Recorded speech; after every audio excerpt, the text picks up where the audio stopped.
بسم اللہ الرحمن الرحیم. In the name of Allah, the Beneficent, the Merciful. السلام علیکم ورحمۃ اللہ وبرکاتہ. اعوذ باللہ من الشیطان الرجیم. بسم اللہ الرحمن الرحیم.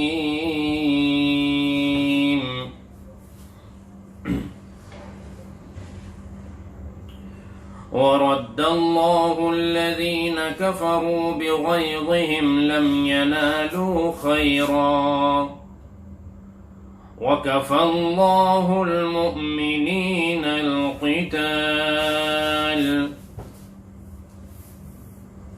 وكان الله قويا عزيزا. صدق الله العظيم.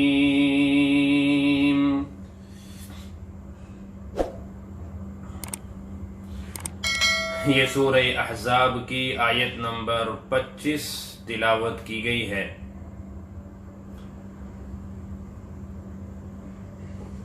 غزوہ احزاب یعنی غزوہ خندق کا ذکر چل رہا ہے، اور یہ بھی آپ کو معلوم ہے کہ اس کو غزوہ احزاب اس لیے کہا جاتا ہے کہ اس میں مختلف جماعتوں نے شرکت کی تھی اسلام کے خلاف، مسلمانوں کے خلاف. ادھر مکے سے 4000 لوگ اکٹھے ہو کر آئے، ادھر عرب کا جنگجو قبیلہ بنی غطفان وہ اپنا لشکر لے کر آیا، ادھر اور دوسرے قبائل انہوں نے جمع کیے 10-12 ہزار کا لشکر، اور بعض روایتوں کے مطابق 15,000 کا لشکر تیار کیا. آپ صلی اللہ علیہ وسلم نے اللہ پر توکل کرتے ہوئے، اللہ سے دعائیں مانگتے ہوئے اور حسن تدبیر کے ساتھ اسباب اختیار کر کے اس کا دفاع کیا، اور اللہ کے فضل سے اخیر میں مسلمانوں کو فتح ہوئی. ان لوگوں کو واپس لوٹنا پڑا. اللہ تبارک و تعالی نے آپ صلی اللہ علیہ وسلم کی اور صحابہ کرام کی مختلف طریقوں سے مدد کی. قبیلہ بنو غطفان میں سے ہی ایک شخص کو اسلام کی دولت سے نواز کر اس سے بہت بڑا کام لیا، ان سے بہت بڑا کام لیا، اور تیز آندھی اور طوفان سخت سردی میں اللہ تبارک و تعالی نے بھیجا. نیز فرشتوں کی جماعت کو آپ صلی اللہ علیہ وسلم اور مسلمانوں کی مدد کے لیے اللہ تبارک و تعالی نے بھیجا. اس طرح مختلف طرح سے اللہ کی مدد شامل حال رہی، اور بالآخر ان سب لوگوں کو وہاں سے بھاگنا پڑا. ان کے میدان سے قدم اکھڑ گئے اور ان کے حوصلے پست ہو گئے. تو اللہ رب العزت نے آیت نمبر 25 میں اسی کا ذکر فرمایا. اللہ فرماتے ہیں کہ وَرَدَّ اللَّهُ الَّذِينَ كَفَرُوا بِغَيْظِهِمْ لَمْ يَنَالُوا خَيْرًا. اور اللہ تبارک و تعالی نے ان لوگوں کو واپس لوٹا دیا جنہوں نے اللہ کا انکار کیا، جو اللہ کے منکر ہوئے، جو آپ صلی اللہ علیہ وسلم کی رسالت کے، آپ کی نبوت کے منکر تھے، کفار و مشرکین. تو وہ کس حال میں واپس لوٹے؟ بغیظہم، جو غصے سے بھرے ہوئے تھے، اس لیے کہ جو وہ چاہ رہے تھے وہ نہیں ہوا، ان کے کچھ بھی ہاتھ نہیں لگا. لم ینالوا خیرا، کوئی بھلائی کوئی نفع ان کو نہیں ہوا. اتنا بڑا لشکر لے کر آئے اور ایسے اسباب اور جنگی تیاریوں کے ساتھ آئے، لیکن اس کے باوجود انہیں خالی ہاتھ واپس لوٹنا پڑا. نہ مال غنیمت ملا، نہ ان کو کسی طرح کی فتح ملی، اور کوئی بھی ان کا مقصد پورا نہیں ہوا. تو ظاہر سی بات ہے، ایسے میں انسان جب بوکھلا جاتا ہے تو وہ اندر ہی اندر بہت ہی غصے میں ہوتا ہے. تو اللہ فرماتے ہیں کہ وہ غصے کی حالت میں اور بغیر کچھ بھی حاصل کیے ہوئے وہاں سے واپس لوٹے. وَكَفَى اللَّهُ الْمُؤْمِنِينَ الْقِتَالَ. اللہ تبارک و تعالی مسلمانوں کی لڑائی کے لیے کافی ہے. یعنی اللہ پاک نے اپنے ذمے لے لی یہ مسلمانوں کی یہ لڑائی. اللہ تبارک و تعالی کفیل ہو گئے مسلمانوں کی طرف سے. تو اللہ تبارک و تعالی نے مدد کی، اور اس طرح اللہ پاک نے حفاظت کی ایمان والوں کی. اور اللہ اپنے مومن بندوں کی ہمیشہ یوں ہی حفاظت کیا کرتے. اللہ لوگ اپنی تدبیر اختیار کرتے ہیں، اللہ اپنی پلاننگ کرتے ہیں، اور اللہ تبارک و تعالی جس طرح خود بہت مضبوط ہیں، طاقتور ہیں، کامل ہیں، مکمل ہیں، کوئی نقص کوئی کمی نہیں ہے، اسی طرح اللہ کی پلاننگ، اللہ کی تدبیریں بھی بڑی قوی ہیں، مضبوط ہیں، کامل ہیں، مکمل ہیں، ان میں کوئی کمی نہیں ہوتی ہے۔ تو ظاہر سی بات ہے اللہ کی تدبیر ہی غالب آ کے رہتی ہے۔ لوگ اپنی کتنے بھی چالیں چلے، شیطان کتنے بھی کوشش کرے، لیکن اللہ تبارک و تعالی کا حکم غالب ہو کر رہتا ہے۔ وَكَانَ اللَّهُ قَوِيًّا عَزِيزًا، اللہ بڑے طاقتور زبردست ہے۔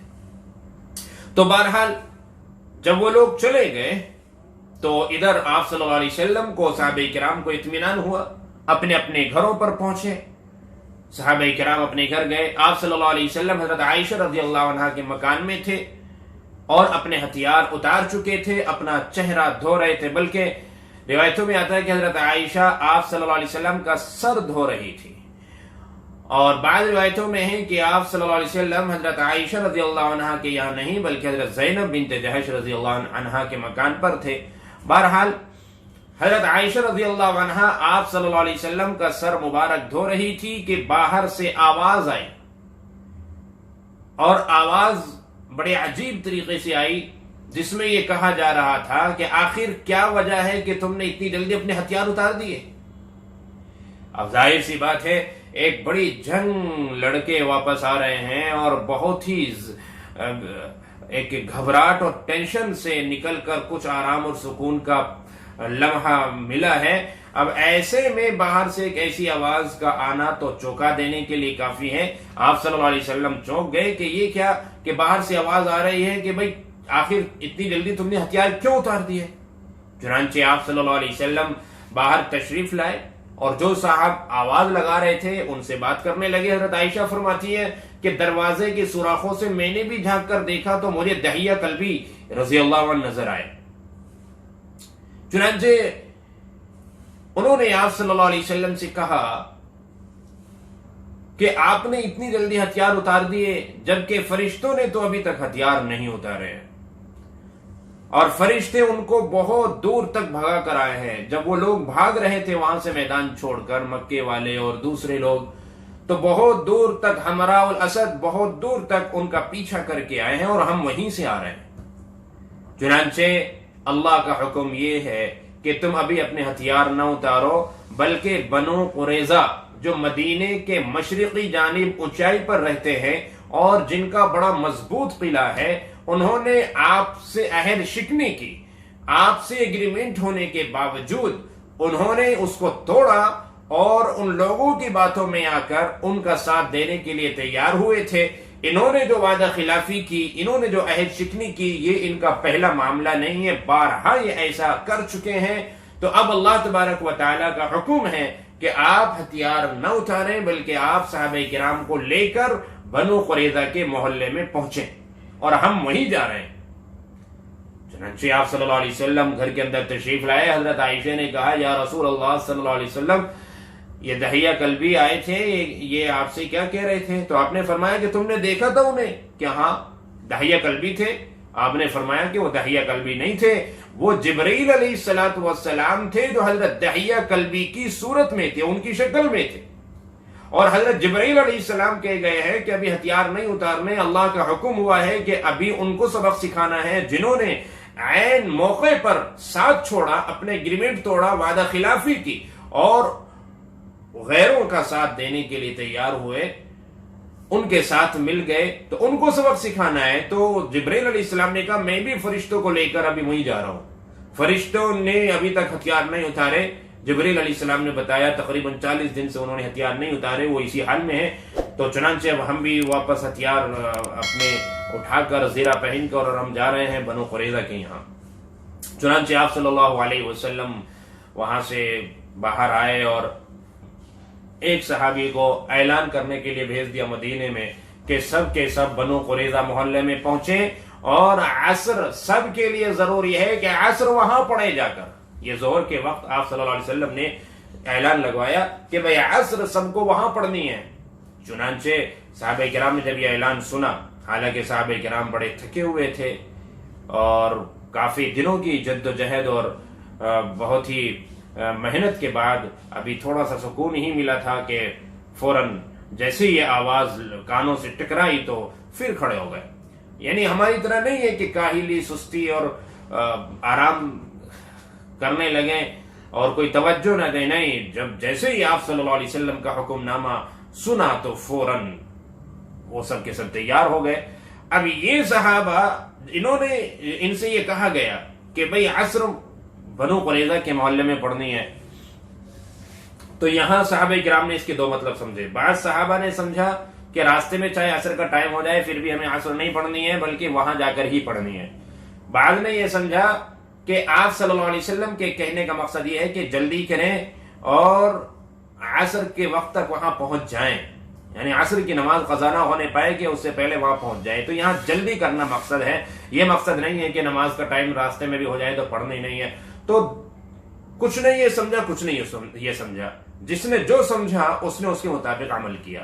بعض صحابہ کرام نے تو راستے میں ہی عصر کی نماز بھی پڑھ لی جب وقت ہوا اور پھر تیزی کے ساتھ وہاں پہنچ گئے. بعض صحابہ کرام نے نماز نہیں پڑھی بلکہ وہاں پہنچے اور وہاں پہنچنے کے بعد نماز پڑھی. جب آپ صلی اللہ علیہ وسلم وہاں تشریف لائے مغرب کی نماز کے بعد آپ کی خدمت میں یہ بات پیش کی گئی کہ یا رسول اللہ صلی اللہ علیہ وسلم بعض صحابہ نے یہ کیا اور بعض نے یہ کیا. تو آپ مسکرائے اور آپ نے کسی کو بھی غلط نہیں کہا، آپ نے کہا ٹھیک ہے کوئی بات نہیں. یہاں سے علماء کرام یہ مسئلہ نکالتے ہیں کہ جو مجتہد ہوتے ہیں، جو قرآن اور حدیث سے مسائل نکالتے ہیں، تو ایک ہی آیت سے یا ایک ہی حدیث سے دو مجتہد الگ الگ مسئلے نکال سکتے ہیں. ہو سکتا ہے کہ وہ اپنی سمجھ کے مطابق اس سے کچھ اور مسئلہ نکالیں، وہ دوسرے اپنی سمجھ کے مطابق کچھ اور مسئلہ نکالے. تو جس طرح یہاں صحابہ کرام میں اختلاف ہوا اور آپ صلی اللہ علیہ وسلم نے کسی کو غلط نہیں قرار دیا، ایسے ہی جب مجتہد مسائل نکالتے ہیں اور دونوں کے مسئلے اگرچہ الگ الگ ہیں، ہم کسی ایک کو غلط نہیں کہہ سکتے. یہی وجہ ہے کہ ائمہ اربعہ سب کے سب حق پر ہے، چاروں مسالک حق پر ہے، کسی ایک کو غلط کہنا صحیح نہیں ہے. ہر ایک نے اپنے دلائل اور اپنے سمجھ کے مطابق جو مسئلہ نکالا ہے، بہرحال وہ ثواب کے مستحق ہیں اور وہ عمل کرنے کے قابل ہے، اتباع کرنے کے قابل ہے. تو خیر، جیسے ہی بنو قریظہ کو یہ پتا چلا، بنو قریظہ کے سردار کعب بن اسد کو یہ پتا چلا کہ مسلمان ہمارا گھیراؤ کرنے کے لیے آ رہے ہیں، تو اس نے سب کو قلعے کے اندر کر کے اور اس کا گیٹ بند کر دیا. وہ لوگ قلعے کے اندر محفوظ ہو گئے، قلعے کے اندر بند ہو گئے سب کے سب. صحابہ کرام نے آ کر قلعے کا گھیراؤ کر لیا اور صحابہ کرام نے کہلا بھیجا، زوردار آواز سے کہا کہ ہم یہاں سے ہلنے والے نہیں ہیں جب تک کہ تم اپنے آپ کو ہمارے حوالے نہ کر دو، قلعے سے باہر نہ نکل آؤ، ورنہ تو اسی طرح بند رہو گے اور بھوکے مرو گے. کیونکہ کب تک وہ سامان چلے گا جو اندر تمہارے پاس ہے؟ آخر ایک دن وہ ختم ہوگا، پھر تمہیں امداد کی ضرورت پڑے گی، امداد پہنچے گی نہیں تو کیا حال ہوگا تمہارا؟ لہذا بہتر یہ ہے کہ تم باہر آ جاؤ، اپنے آپ کو ہمارے سپرد کر دو. لیکن ان لوگوں نے وہ لوگ اس پر راضی نہیں ہوئے، وہ باہر آنے کے لیے تیار نہیں ہوئے. شروع میں ایک دو روز تیر اندازی بھی ہوئی، ادھر سے صحابہ کرام نے تیر اندازی کی، ادھر سے ان لوگوں نے بھی تیر اندازی کی، جوابی کارروائی کی. لیکن دو تین روز یہ چلا، اس کے بعد وہ لوگ سمجھ گئے کہ بھئی ہم ان سے جیتنے والے نہیں ہیں اور اب ہماری شامت آ ہی گئی، سمجھو اب ہم بچنے والے نہیں. چنانچہ کعب بن اسد جو بنو قریظہ کا سردار تھا یہودیوں کا، اس نے اپنے قوم کو قلعے کے اندر جمع کیا، اکٹھا کیا اور کہا کہ بھئی تین آپشن ہے تمہارے پاس، تینوں میں سے کسی ایک کو اختیار کر لو. یا تو یہ ہے کہ سب کے سب ایمان لے آؤ، تمہیں پتا ہے کہ محمد صلی اللہ علیہ وسلم حق پر ہیں اور تورات میں بھی لکھا ہوا ہے، تو لہذا تم اگر ایمان لے آؤ گے تو تمہاری جان، تمہارا مال سب محفوظ ہو جائے گا. تو سب سے بہتر تو یہ ہے کہ تم ایمان لے آؤ. اس نے اپنی رائے ظاہر کی. دوسرا آپشن، اگر تم ایمان نہیں لانا چاہتے تو ایک کام کرو، اپنے ہاتھوں سے پہلے اپنی بیوی بچوں کو قتل کرو، اس کے بعد جواں مردی سے مقابلہ کرو. اگر تم اس وقت مر بھی جاؤ گے تو اپنے پیچھے کسی کو چھوڑ کے نہیں جاؤ گے. تیسرا آپشن، اگر تم یہ بھی نہیں کرنا چاہتے تو تیسرا آپشن یہ ہے کہ ہفتے کے روز سنیچر کے دن، چونکہ ہماری تورات میں لڑنا اور کوئی بھی دنیاوی کام کرنا ممنوع ہے، حرام ہے، اور اس بات کو مسلمان بھی جانتے ہیں، تو سنیچر کے دن وہ ہماری طرف سے غافل ہوں گے، بے فکر ہوں گے. وہ یہ سمجھیں گے کہ سنیچر کے دن کا احترام کرتے ہوئے ہم ان کے اوپر حملہ نہیں کریں گے. تو جب وہ ہم سے غافل ہوں گے، بے فکر ہوں گے، اس وقت اچانک ہم ان کے اوپر حملہ کر دیں، تو اس طرح ہم غلبہ پا سکتے ہیں. تینوں آپشن لوگوں نے ٹھکرا دیے، کہنے لگے کہ ہم ایمان تو لائیں گے نہیں، تورات کے علاوہ کسی دوسری کتاب کو ہم قبول کرنے والے نہیں ہیں ہرگز. دوسری بات، ہمارے بیوی بچوں کا قصور کیا ہے کہ ہم اپنے ہاتھوں سے انہیں قتل کر دیں. تیسری بات، جو چیز ہماری شریعت میں جائز ہی نہیں ہے ہم اس کے خلاف کیوں جائیں. تو تینوں چیزوں کو نکار دیا گیا، انہوں نے تینوں چیزوں کو ٹھکرا دیا.